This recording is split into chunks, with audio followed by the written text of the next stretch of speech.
Welcome back to GoDoBe EmPowerMe. I'm Joe Guskowski, your host, your guide, and your coach throughout this journey. In the last module, we explored the idea of the human potential. Now, the key notion here was that all of us, you and I included, already have the capacity or the innate ability within ourselves to create some absolutely amazing outcomes in our world.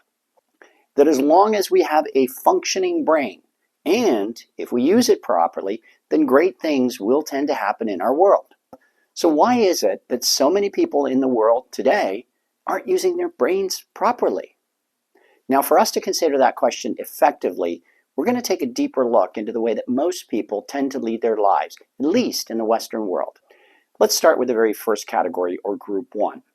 Now, in this group, which represents about 10% of the population that we're talking about, if we lived in this group, we would typically describe our life as, or our world as, something like amazing, or great, or spectacular, or wow. Now, in group two, or the second group, which represents about 40% of the population, our lives in this group would be typically described as ranging from pretty good to just okay. In this world, 2 out of 3, or maybe 3 out of 4 things that we experience tend to go our way. The third group, which also represents about 40% of the population, in this group, their lives would be typically described as going anywhere from difficult to reasonably challenging. In this group, life is basically a constant struggle. For every good day we might have in this group, we would typically experience 3, maybe 4 bad days. Now, the final group, which is the remaining 10% of the population that we're talking about, really has it tough. If we happen to be in this group, our lives and life experiences are essentially horrible. And more often than not, we end up in some sort of a tragedy. Now, for virtually all of us in the last group, and for some of us in the third group, our unhappiness, the failures that we typically experience, are always caused by or the result of someone or something that's beyond our control. We seem to think that it's because of somebody or someone else that our lives are not the way that they should be. And for many of us, at least in these last two groups, we don't actually see any way out of our current situation. It's like we're in a trap and we can't escape from it. We succumb to a life of misery if we're in this group, one that becomes ever more negative by the day, where we tend to feel more disillusioned and maybe a little grumpier or more cranky as time goes on. So let's stop and think about this for a moment. How did this happen? How is it that less than half of the population in the world that we're talking about are not even close to reaching their potential? What happened?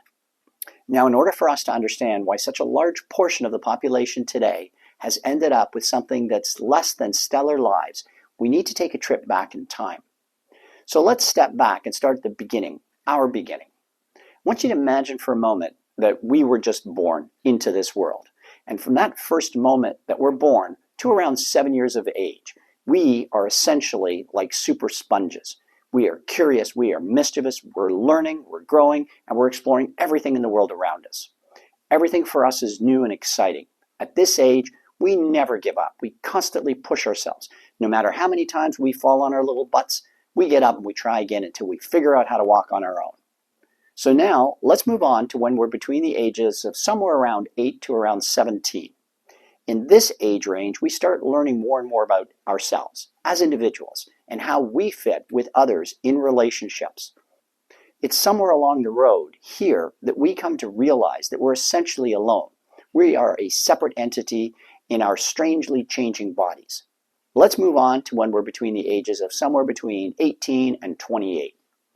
Now, it's somewhere during this period that we begin to imagine, we begin to pursue the idea of a dream, our dream. And because we've come to believe in ourselves and our ability to get what we want in life, we begin to openly express our innermost desires by taking some action to move us towards our goals, whatever they happen to be. Then, somewhere between the ages of 29 and 45, what would typically be, or what should be, the prime of our life, the time when we should be striving to be at our best, to reach our potential zenith, something strange begins to happen to us.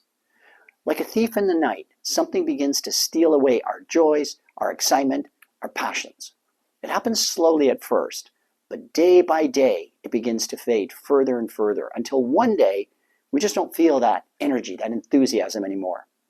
Now our thoughts are consumed with having to pay our mortgage, or make our car payments, or pay our credit card bills, or whatever other obligations that we happen to have at that moment in time. Suddenly, we realize that our life has become difficult, predictable, and even boring.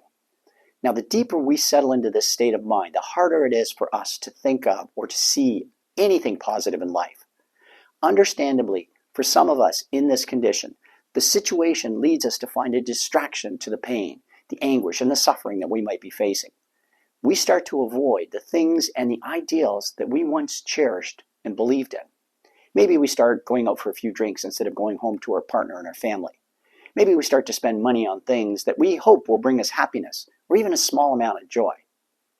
Or maybe we just start to point our finger at another person, someone else who I can blame because they're the reason for my misery, the way that I'm feeling. It's their fault. And this is the point at which we enter the realm of the modern day zombie, the one that we talked about in the earlier module. Our world has gone from one of striving towards our hopes and our dreams to one in which we're merely surviving, hoping to get by with just good enough. We become a victim, trapped by things we don't even understand yet. So why does this happen in the prime of our lives, somewhere between the ages of 29 and 45? Why do so many of us fall into this trap? Well, let's take a deep dive into this paradigm. The first reason this tends to happen is that we become conditioned by our past, starting from when we were little children and up to this moment, including today. We are taught to conform, to believe, and to comply with what someone else defines as true, real, and or valid for us. Now, this idea is not necessarily a bad thing. It's okay when we're very young and we're still learning about the world. It is because we have no past experience to use as a frame of reference. We're learning as we go. However, once we become mature adults, this is what tends to lead to the tragedy that many of us experience in life. Most of us today have been conditioned, taught, or have allowed ourselves to think more like an employee rather than like an entrepreneur. We blindly, willingly follow rather than ask a question or challenge a notion. We start to believe that it's others who should provide us with meaningful work, personal happiness, and even life satisfaction. We're told it's easier, it's safer this way. We don't have to do anything except do what we're told, to believe what we're told, and to accept what we're told.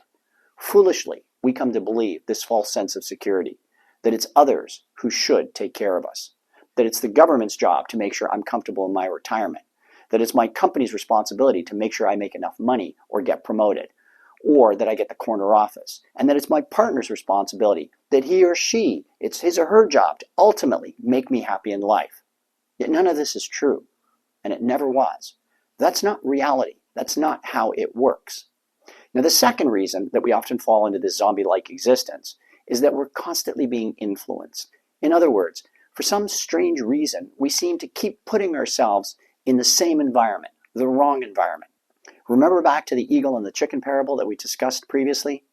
We choose to hang around the wrong people, to stay in the wrong jobs, to waste our precious time doing the wrong things.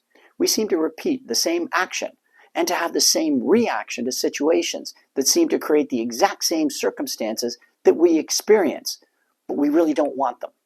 We allow ourselves to stay in this never-ending loop of despair. Yet when we see that things are not good or right, instead of making a new choice, we become afraid to make any change at all. All because we're still afraid that things could get even worse. We find the excuses that keep us exactly where we are and that justify why we should not or could not make a new choice. Now, the third reason we fall into this pattern, this zombie-like existence, somewhere between 29 and 45, is that we got lost along the way. Somewhere along our journey through life, we lost our sense of purpose, our sense of meaning, and our sense of direction.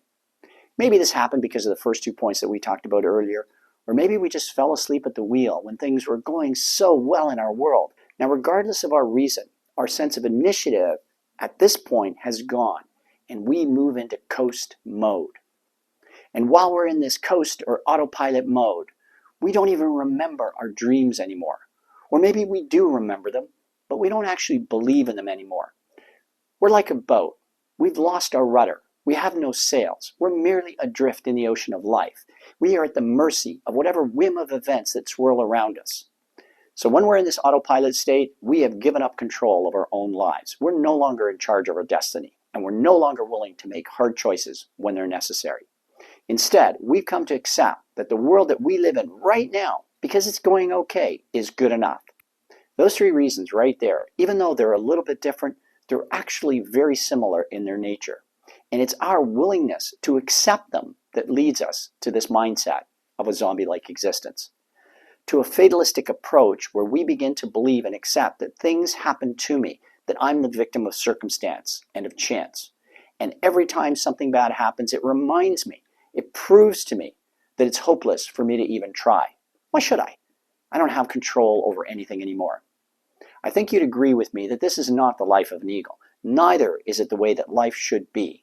It's certainly not going to be how our lives are going to be, not our futures. So how are we going to change this? How are we going to break free from this zombie dreamlike state that so many of us today find ourselves in? Well, there is a way out of this swamp. Now, to begin this process, we must first understand that there are three roads or three ways of living life. And then we need to make a choice as to which one of them we want to follow. The first road is the idea that life happens by luck or by chance. If you win the lottery, you'll be happy in life. If you happen to run into the right person at the right time, then everything in your world is just going to go perfectly smooth. It's all about chance and coincidence. The second way is the idea that life happens because it's my destiny, it's my fate. The idea here is that everything that happens in my life happens because somehow it's already written in the stars. It's preordained. And I don't have any choice as to this life at all. It's just going to happen no matter what I do. The third path or road is the idea that life happens by choice, that every decision I make creates a new road that I can travel on. And the idea that every decision I make also has an effect or a consequence in my life. And that when I change a decision or direction, then so does the path and the consequence change as well. This is an idea that life happens because of me and because of the choices that I make every single day. It is this third road, this life by choice or life by design, that is a path that we are going to follow. Now, this idea of choosing our future, of designing our own life, is nothing new. It's been around for generations, and it's based on two important insights about human nature. The first is that for most people, there is a huge difference or significant difference between how they actually lead their lives compared to how their lives could have been led. The second realization is that by deliberately changing how we think, we can change our life in ways that will bring us closer to or allow us to live closer to the ideal life and to live closer to our potential. You see, any health, wealth, and happiness that we experience in life is because of the choices that we made. And everything that we've talked about today is all about this key idea as well, that when we make a new choice, it will lead us, or it can lead us, to the life that we actually deserve to live. So we've reached the end of today's session.